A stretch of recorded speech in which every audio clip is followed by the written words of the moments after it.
Mesdames, Messieurs, peuple congolais, je vous informe que le dictateur Denis Sassou Nguesso a été humilié à 200% du produit intérieur brut congolais par le jeune président français Emmanuel Macron. Donc, je vais ici vous faire le décryptage visuel entre la lourdesse et troubles politico-comportementaux du dictateur Sassou Nguesso envers le président Macron. Bon, vous savez que depuis ce buzz, si vous allez sur les moteurs de recherche, donc je pense qu'il y a plus de 100 millions de bandes passantes sur cette image humiliante du dictateur Sassou Nguesso par le jeune président Macron. Bien sûr que ce monsieur voulait forcer la main vers son petit-fils, parce que, bon ben, je pense qu'il serait le petit-fils de Denis Sassou Nguesso, ou même le fils. Bon, mais lui n'a pas compris ça. Bon, bien sûr que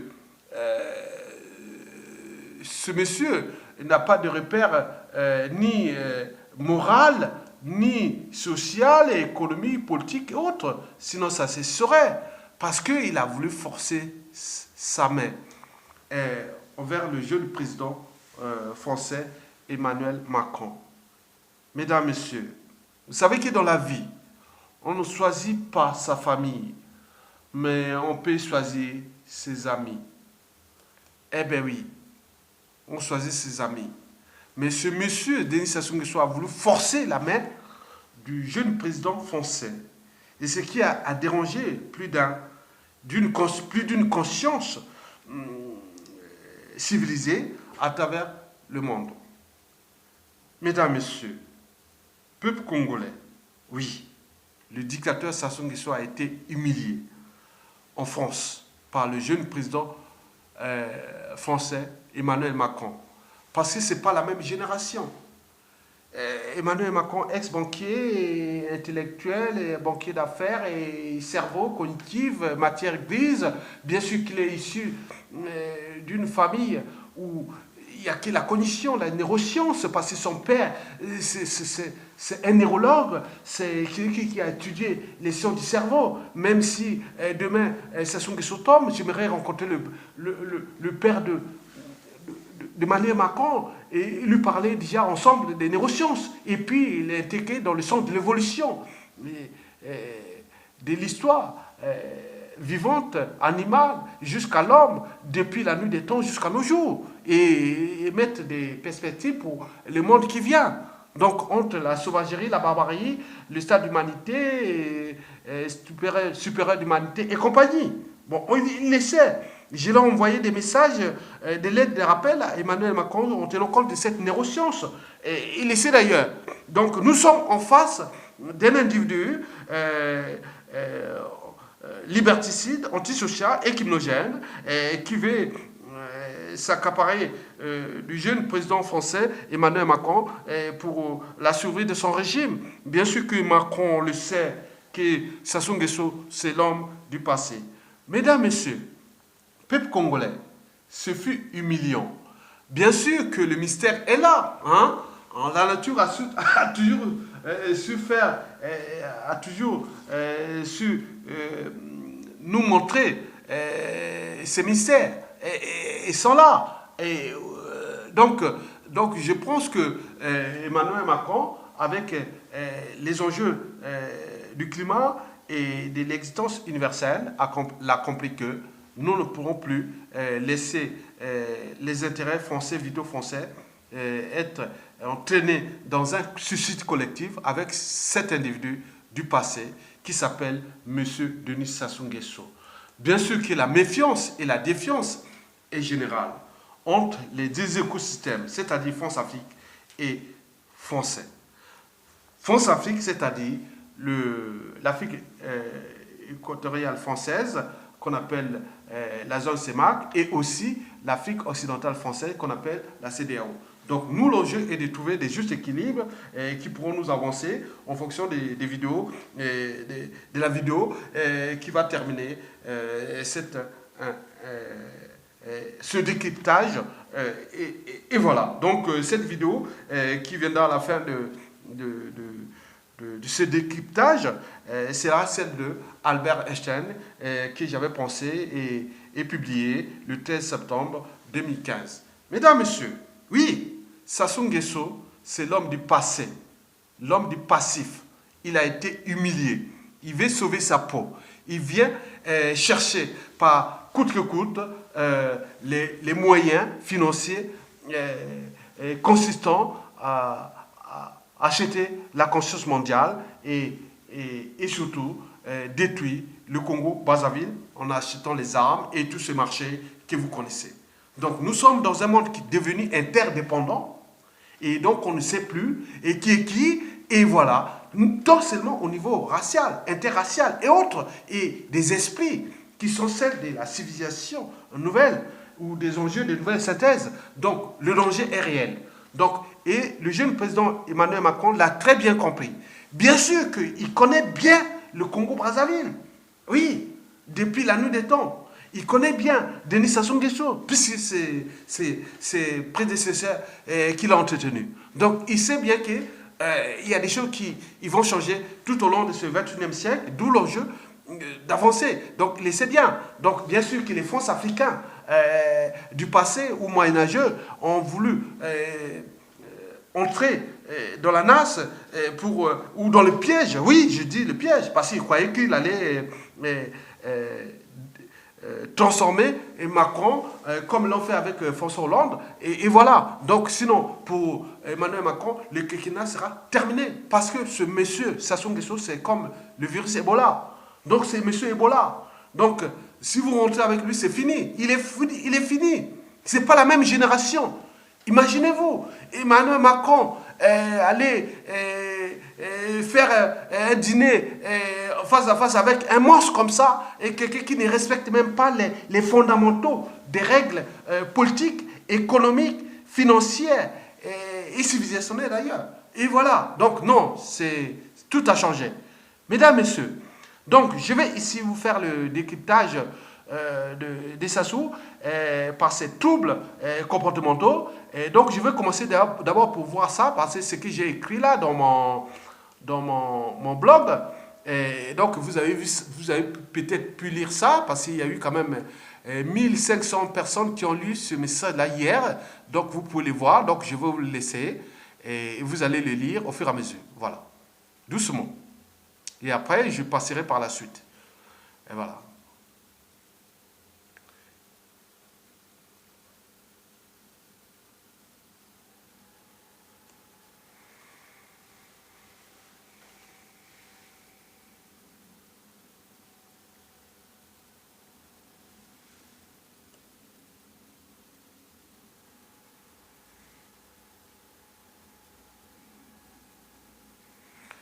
Donc, je vais passer à l'étape suivante, c'est-à-dire celle de l'explication que le dictateur souffre des troubles du comportement. Bien sûr que c'est un individu antisocial et criminogène. Il n'a pas reçu d'éducation parce qu'il ne connaît même pas le sens du partage. Vous savez que pourquoi on apprend l'opération de division qu'à l'âge de 9-10 ans, c'est-à-dire en classe de CM1, CM2, parce que la construction mentale, c'est-à-dire l'opération, quand on apprend l'opération de division, c'est une construction mentale. Et cette construction se passe au niveau du cerveau, c'est-à-dire le deuxième cerveau qui s'appelle le système limbique, que le père de Macron connaît très bien. Il connaît bien le système limbique. C'est le cerveau des émotions et de la formation de la mémoire, qu'elle soit courte ou longue. C'est ce qu'on appelle le subconscient. C'est là le centre qui gouverne tout ce que nous connaissons du système neurovégétatif ou système nerveux autonome, qui gère la respiration, le rythme cardiaque, la digestion et tout ça. Donc on peut dormir tout simplement et respirer. On peut dormir et digérer. on peut dormir le cœur bas. Et autres, c'est ce cerveau-là que le père de Macron connaît bien parce que c'est d'abord un neurologue, un neuroscientifique. Donc, Sassou ne connaît pas, son cerveau limbique est resté au stade juvénile. Donc, pour lui, 40 ans de dictature, divisé par X mandats électoraux ou présidentiels de fait, il lui reste toujours 40 ans de ça. Donc il ne s'est pas divisé. C'est des caprices d'enfance. Donc nous sommes en face d'un individu qui est dans ses caprices d'enfance. Donc il se retrouve avec son petit-fils qui s'appelle Emmanuel Macron, qui va avoir ses 40 ans le 21 décembre 2017. Et Sassou Nguesso, je ne sais pas, au courant de l'année 2018, il va avoir ses 79 ans ou 80 ans, 80 ans parce qu'on ne connaît pas, il a été le plus on ne connaît pas son âge. Ils avaient mis 42 ou 43, mais en fait, on mesurait, donc, Sassou Nguesso pourrait avoir plus ou moins 78 ans, 80 ou 78 ans ou 79 ans. Voilà, donc c'est honte là, alors on ne sait pas. Mais la réalité, c'est qu'il a honte 78 à 80 ans. Voilà. Donc il se retrouve avec son fils. Et voilà, il est arrivé là. Moi, j'étais encore à l'école primaire. Hein? Donc il est là. Il vient faire même pas la honte. Donc, regardez bien le trouble du comportement tel que pensé ou même visualisé par Elvis Kaku, un civilisé de la résistance qui s'appelle Elvis Kaku. Et vous l'allez voir en image, sans commentaire. Merci.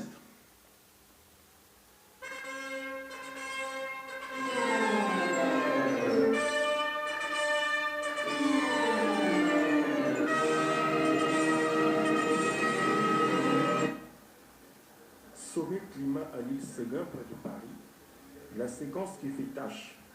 On y trouve tous les ingrédients d'un manque de savoir-vivre, ainsi que les signes relatifs à une quête de légitimité, pour ne pas dire de reconnaissance. À quoi joue Sassou? Oh, le plus triste sur cette séquence, c'est de voir qu'il y en a un qui fait le zigoto, qui fanfaronne, et un autre plus jeune, l'air embarrassé, qui doit se demander, mais à quoi joue ce fossile au moment où la planète a les yeux rivés sur un sommet où l'on parlera du climat, des dégâts que causent les énergies fossiles? Jamais un homme digne, civilisé, irréprochable, n'aurait eu l'aisance de s'afficher de la sorte au vu et au su de tous, dans le seul but d'illusionner ses fanatiques bornés. Un peu de personnalité et de galanterie, s'il vous plaît. Nul besoin de s'exciter comme une pousse possible. Et même, Sassou a vraiment besoin de c'est vrai. Mesdames, Messieurs, vous avez pu voir que Sassou Nguesso, c'est l'homme du passé. Donc, quelqu'un qui n'a ni de dignité, c'est un lâche en fait. Hein? Donc, il sait bien que son régime est agonisant. Donc, il vient chercher des questions d'image, mais qui ne servent plus à rien. Parce que le monde entier sait que c'est un tueur, c'est un tueur en série, c'est l'orgue de l'aliment et autres. Donc, il est fini. Même aux yeux de Brigitte Macron, qui la regarde, le regarde avec un peu... je suis civilisé, mais c'était dédain. Hein, voilà. Donc, vous avez compris.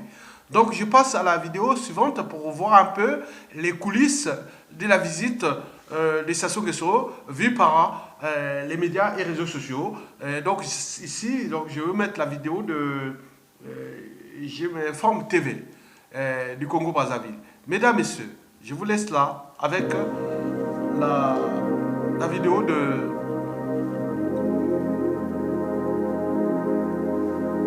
La vidéo de Je m'informe TV. Ils sont très bien informés, je vous dis. Hein.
Donc, je vous informe que le dictateur Sassou Nguesso a des problèmes de troubles de comportement liés à sa psychanalyse, à sa psychologie.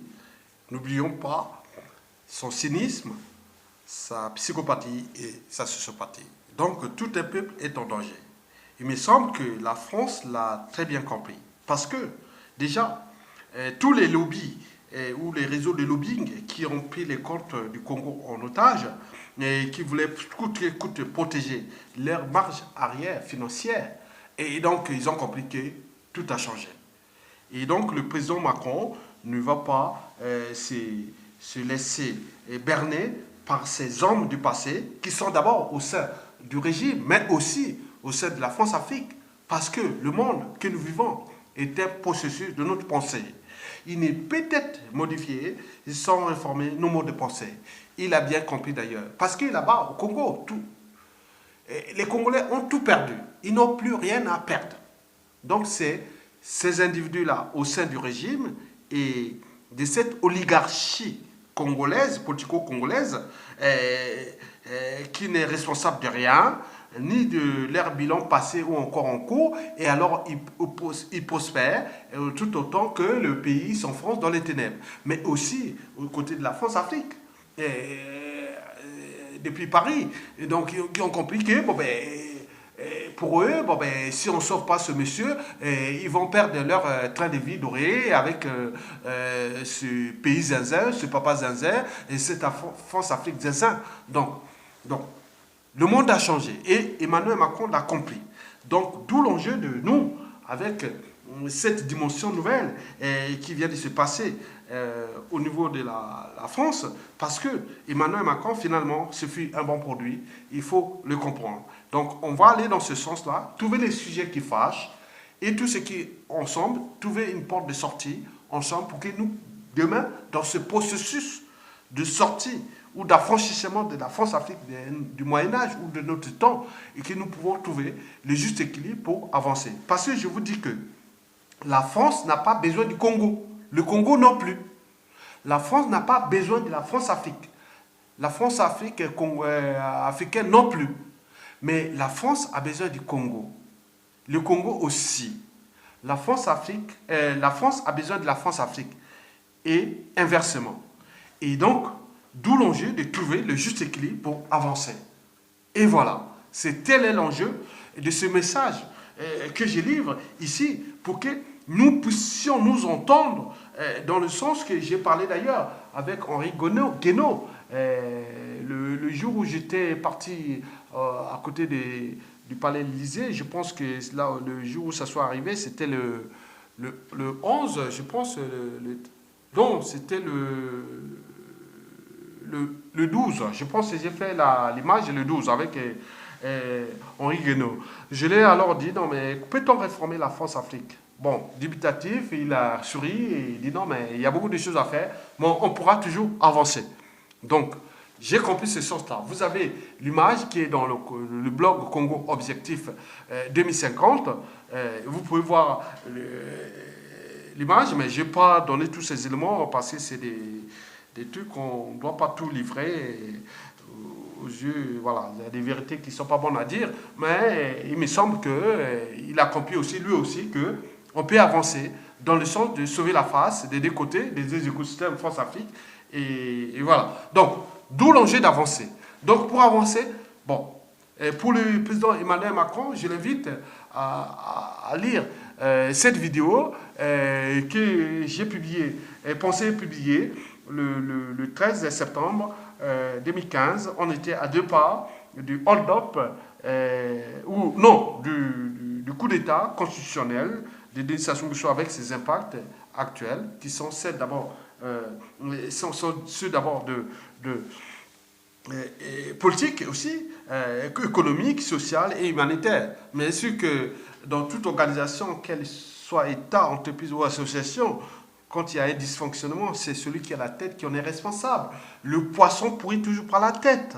Donc, si nous ne repensons pas ces équilibres, donc, nous allons tout droit dans le mur. Parce qu'il y a, en Afrique là-bas, on est en défiance en méfiance et en défiance totale envers la France. Est-ce que la France, avec ses intelligences, et pour trouver le juste équilibre, et de là, de ces cendres, France-Afrique du passé, naîtra une nouvelle dynamique politique, économique, géostratégique, militaire et compagnie.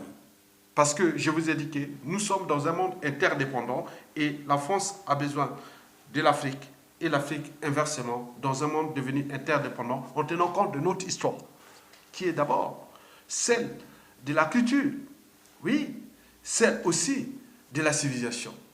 Alors, si vous êtes d'accord avec moi, Monsieur Emmanuel Macron, est-ce que, si vous êtes d'accord avec moi, partagez cette vidéo parce qu'elle est très importante, parce que vous n'allez pas souiller votre quinquennat par un pestiféré qui aujourd'hui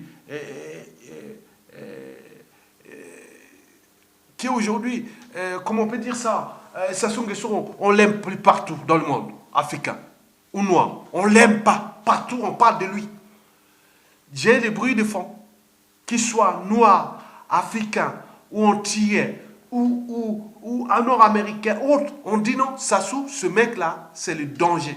Mais alors, donc, si vous pouvez rester dans la philosophie de Albert Einstein, parce que je vous informe que Albert Einstein, ce fut quand même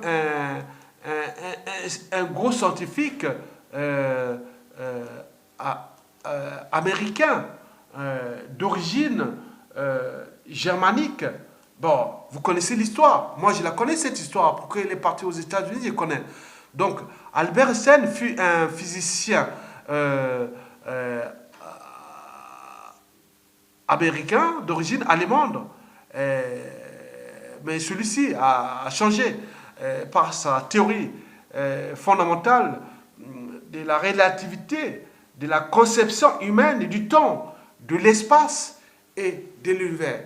Donc, je vous laisse ça avec cette pensée de Albert Einstein, et pour que nous puissions renaître une nouvelle France-Afrique civilisée, parce que, quels que soient les enjeux, nous serons toujours interdépendants et en fonction des cycles de vie qui sont d'abord anthropologiques, énergie-matière, de la géopolitique, des économies nouvelles, des énergies nouvelles et compagnie. Donc, tout est à repenser parce que nous devons agiter nos neurones. Mesdames, Messieurs, je vous laisse d'abord avec cette pensée-là.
tenons compte que de ces 30 dernières années, par exemple, M. Denis Sassou Nguesso, ainsi que vos poches ou membres du clan au pouvoir tyrannique à caractère liberticide, antisocial et criminogène. Et n'oublions pas de votre trahison. Est-ce que vous avez déjà fait la lecture de la chute des dictateurs? Je peux vous citer déjà, par exemple, le cas de Ceausescu en Roumanie, à la fin du mur de Berlin. N'oublions pas Mobutu, Samiendo,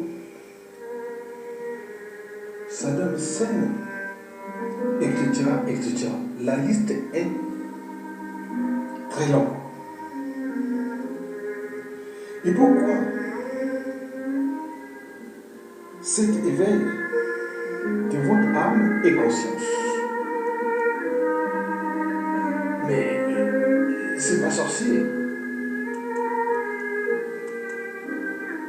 Parce que,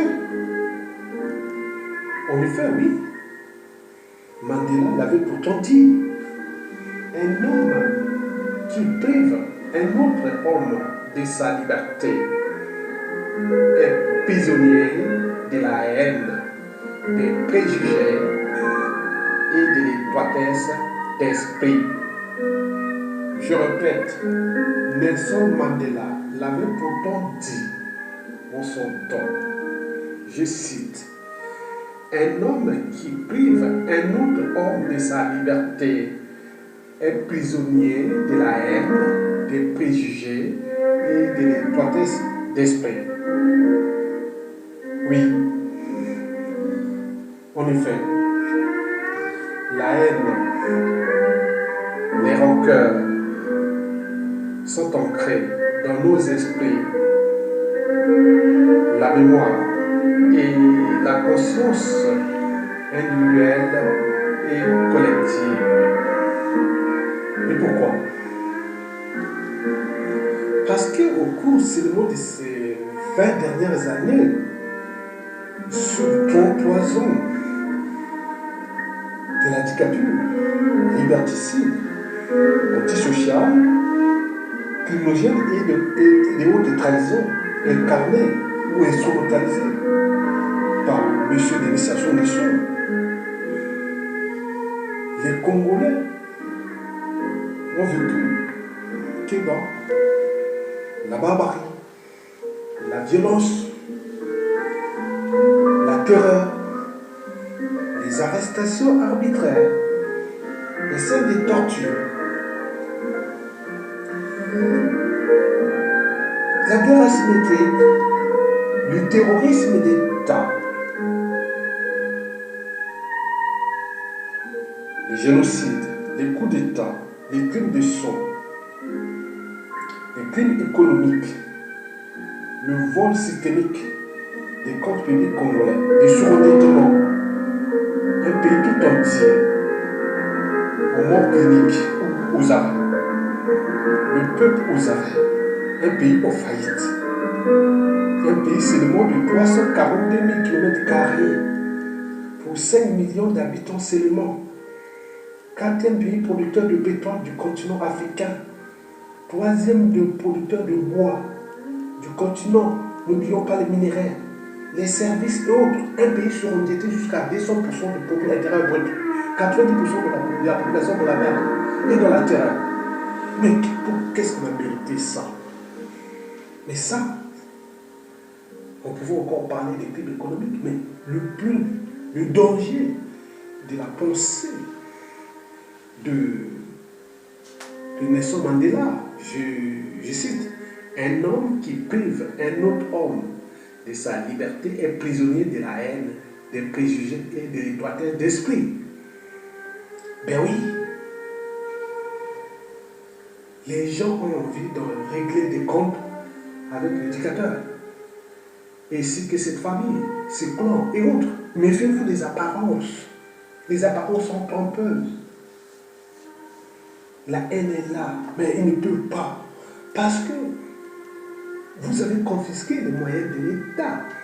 Vous n'avez aucun pouvoir. Vous n'avez jamais été élu. Vous n'avez su utiliser la violence comme mode de gouvernance pour se maintenir coûte que coûte au pouvoir. Et tout en confisquant d'ailleurs tous les biens de ce pays. Je dirais même de la population du Congo-Brazzaville qui devient votre propriété privée. Et ça, on ne s'est jamais vu. Le Congo a existé avant vous. Il existera d'ailleurs après vous. Et dans quel état d'esprit? Je parle des problèmes de règlement du compte dans l'espace et le temps. Et pourquoi? Parce que vous avez utilisé tous les moyens de l'État. Ils ne sont pas à vous, ces moyens. Ceux qui ont pensé ces moyens, ce n'est pas vous. Vous êtes venus trouver ces moyens. Et vous abusez de ces moyens contre le peuple, contre le souverain peuple, contre vos semblables. Je n'ai jamais vu un acharnement contre ses propres semblables. Bien sûr que vous n'aimez pas ce pays, sinon ça cesserait. Si vous aimez le Congo, ça cesserait. Mais là, on sait bien que vous n'aimez pas ce pays. Vous avez pris en otage tout un peuple et en s'accaparant de tous ces moyens.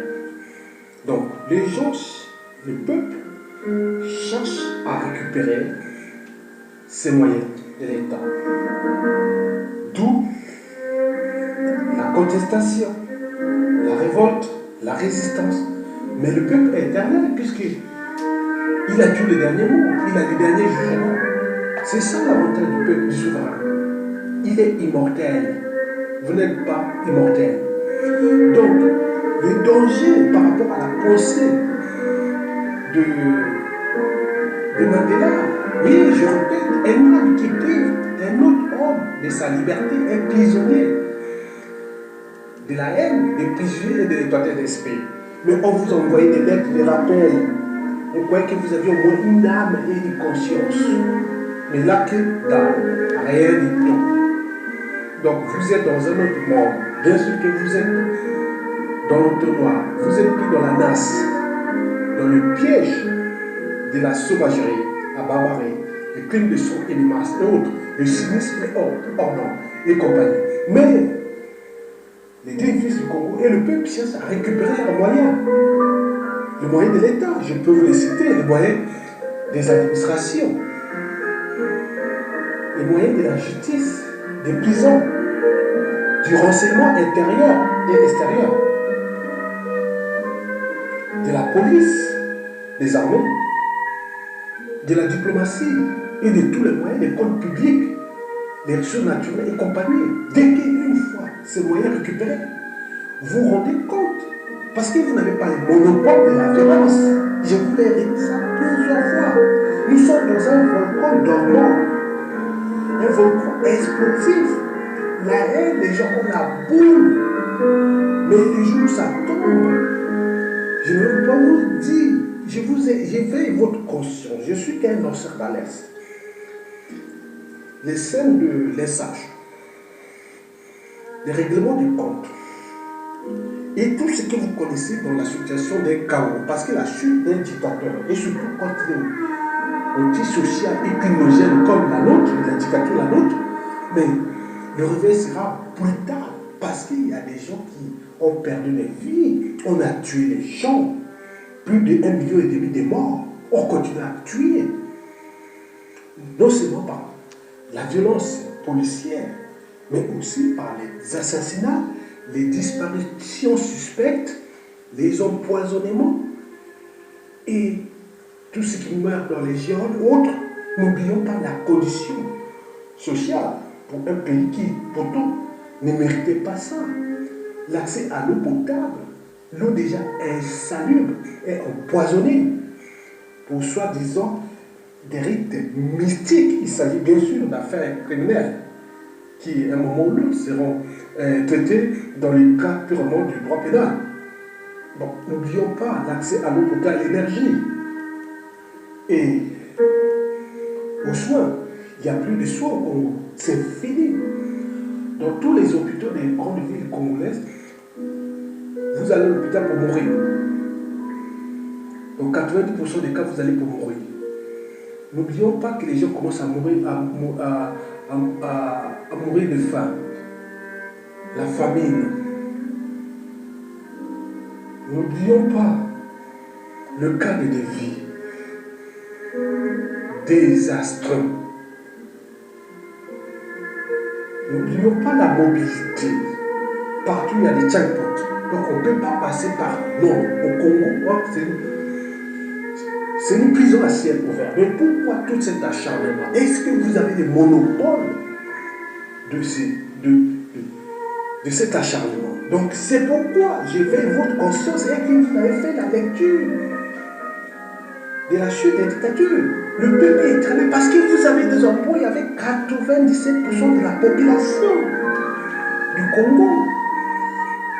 Qui dit 90% de sa population, donc vous avez au moins 80%, 90% de malchance demain d'être en face d'un ministre de l'Intérieur qui sera un anti-cloxation des choses à fond, un ministre de la Défense, un chef de bâton des services secrets, de la diplomatie, de tout ce qui sera.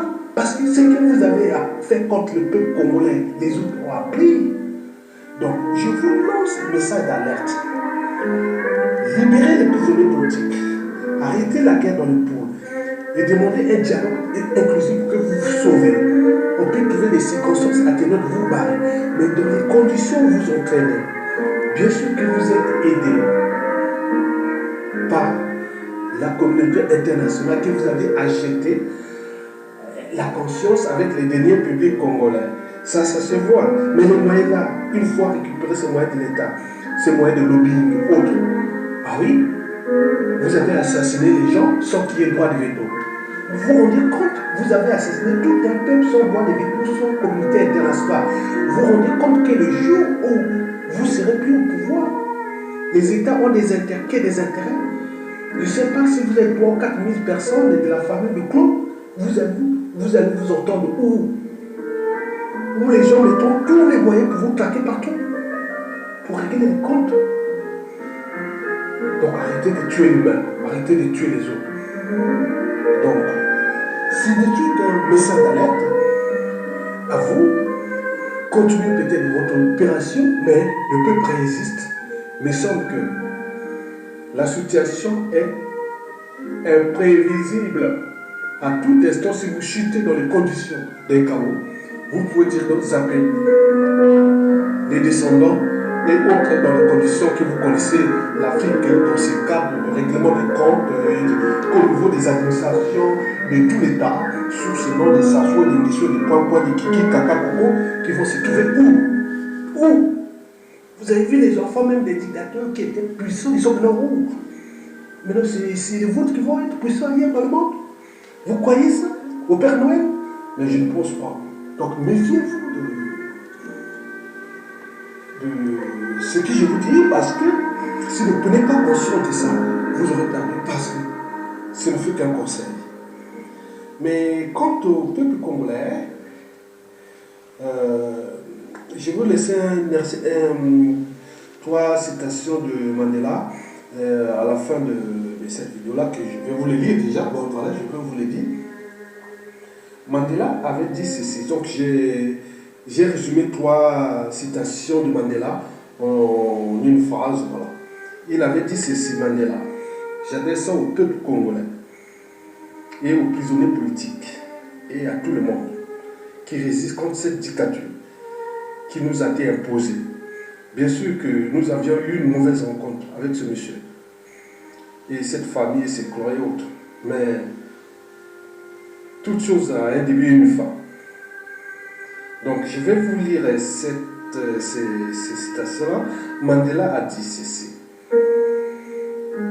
Que vos choix reflètent vos espoirs et non vos peurs.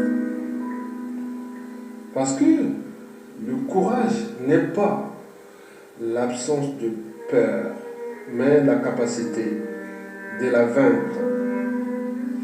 et nous travaillons ensemble pour soutenir le courage là où il y a la peur. Peuple congolais, je vous remercie et à bientôt.